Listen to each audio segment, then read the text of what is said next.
2, 3, 9 and 10। अब factor of 1 is 1, 2 के factor हो गए 1 2, 3 का फैक्टर 1 3।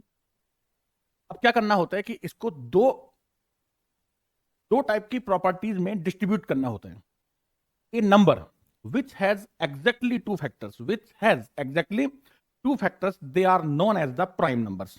तो अगर हम इनको सेलेक्ट करते हैं तो this has two factor, this has two factors,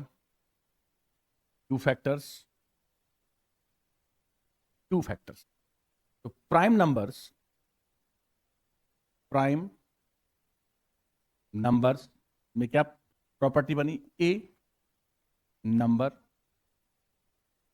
which has exactly two factors,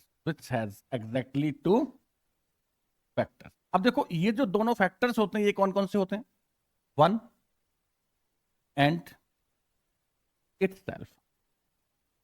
1 and itself के साथ आपको ओनली भी यूज करना होता है। ओनली मतलब फ्यूचर में भी इस फैमिली में कोई तीसरा एंटर नहीं करेगा। मतलब a prime number has exactly two factor, और वो दोनों फैक्टर कौन कौन होते हैं? 1 and itself the number only. तो ये हो गए आपके प्राइम फैक्टर। एग्जांपल्स में अगर अपन देखें, एक सीरीज अपने पास बन के आया 2, 3, 5, 7 ETs। नेक्स्ट आता है आपका composite numbers.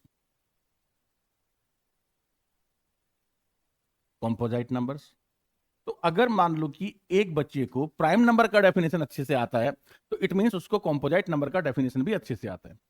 A number which has exactly two factor that is the prime number, और a number which has more than two factors known as the composite number. अब देखो मोर देन टू फैक्टर्स में आ गया this, ये आपके number से मोर than two वाले। तो a number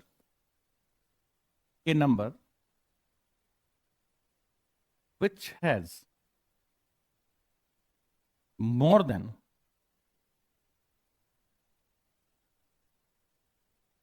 two factors is known as composite number, examples बना 4, 6, 8, 9, 10 ETC। अब यहां पर कुछ क्वालिटीज हैं जो आपको जाननी पड़ेंगी।